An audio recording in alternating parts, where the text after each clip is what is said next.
Did I wear a tie before? I don't think so. Suit jacket? It was the jacket. Maybe the same jacket. Yeah, I got to get another one. We slid even further.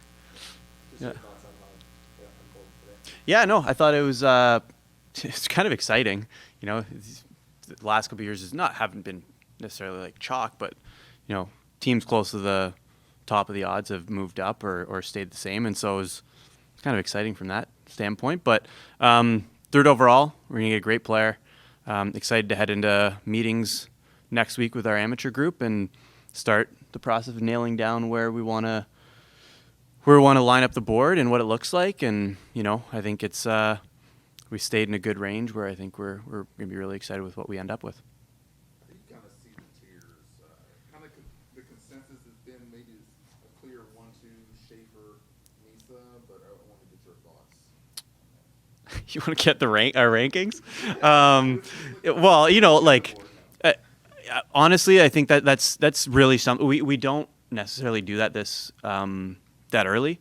That's what we're gonna start to do anyways. We won't even get that far next week, and then in June we'll really hammer that down around combine time, where we get into tiers and different rankings and stuff like that. I think at this point it's the scouting calendar is for the most part closed.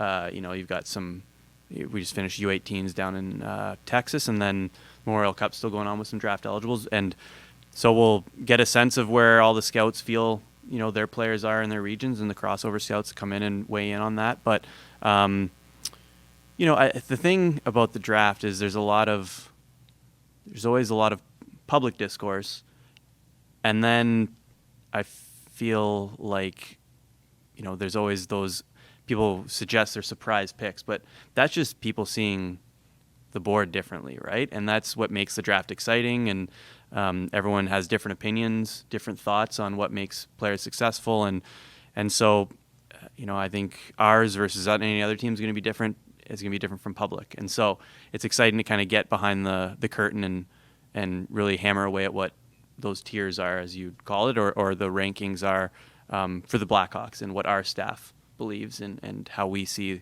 things lining up. And so we're excited to do that, but we're not quite at that point yet. Going into your fourth draft, is the process evolved, or do you look at this any differently, I guess, from here on out, kind of making this decision? I don't. I think evolve is a good way of putting it. Where, I don't. I'll say we're getting better, but we're getting better at our process. I would say it doesn't. I'm not suggesting that we're any better than anyone else at the draft, but our process, with more players in the system, how they're looking, we're starting to see some of those players come out. We can evaluate what's worked, what hasn't. You can just pick apart your process a little bit with every draft that goes by, and so that's become more seamless.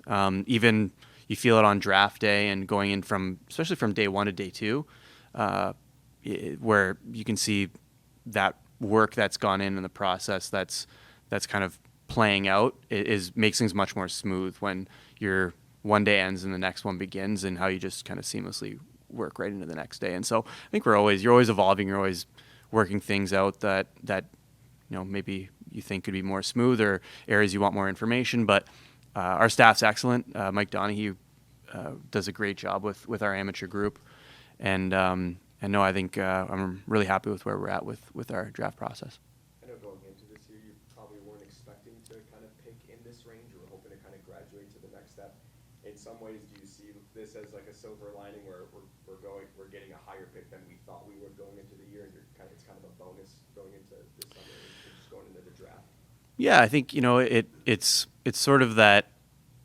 Look, like, we are where we are, and we're going to pick third overall. We're going to get an opportunity for a really good player.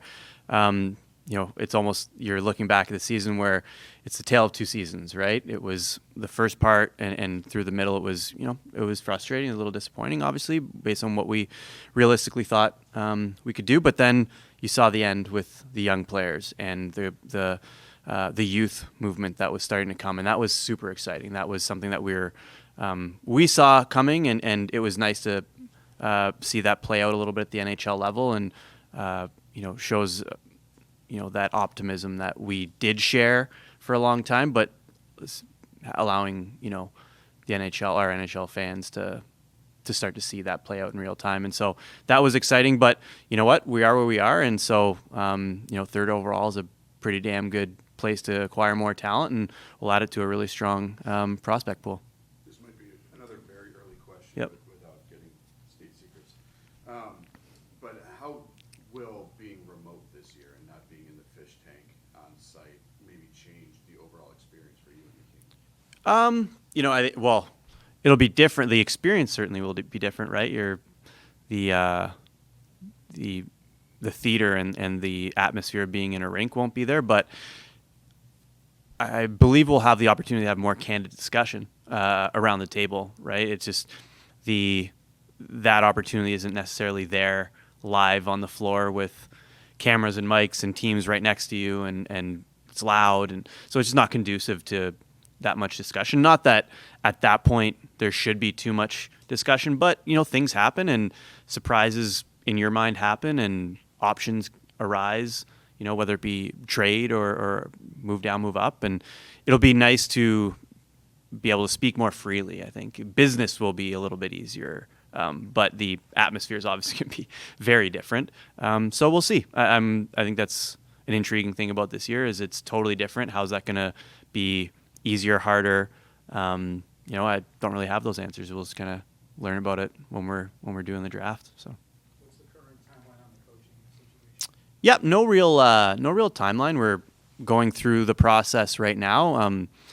We're really excited about the people we've gotten to talk to, we will get to talk to, and so it's not necessarily about timeline. We just want to get this right, and we want to make sure we have all the information to get it right, and that's kind of what we're going through right now. Would it help to have that coach involved in this evaluation as much as possible?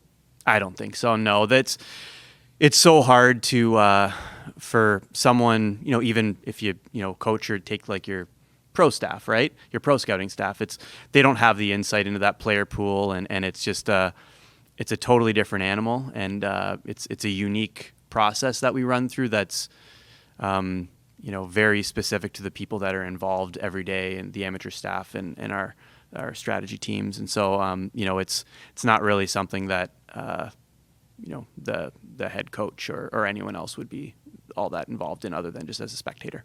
Now, speaking of coaching, the carousel is starting to turn a little bit. Yep. You know some of these guys in this club.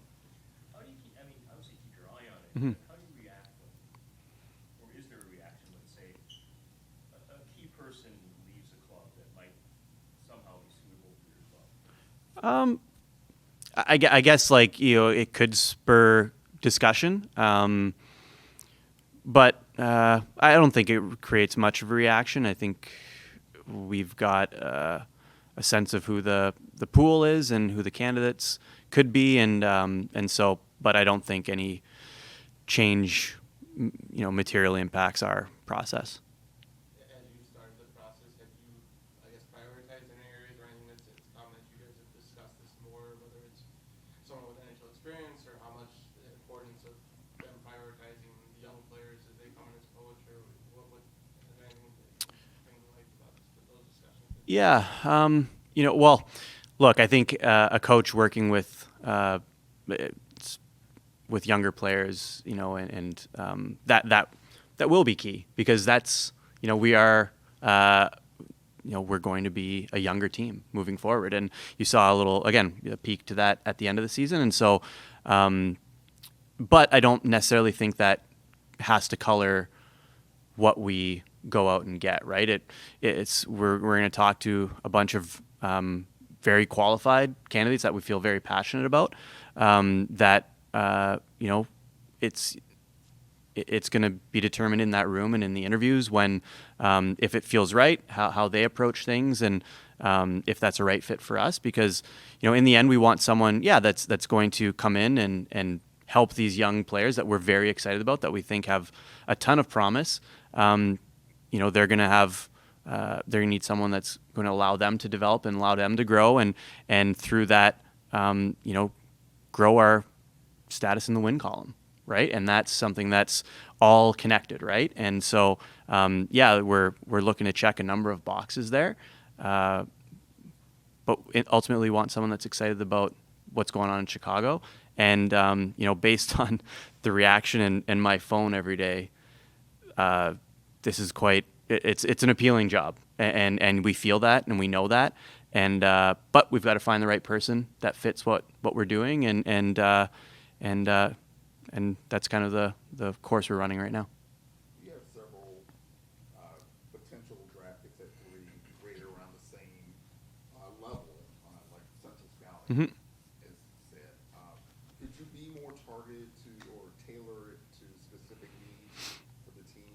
A certain profile for that pick. Yeah, no, look, like my philosophy is we do like to go best player available, but sometimes the discussions are so close where you have to break that somehow. And is it position sometimes? Is it something else?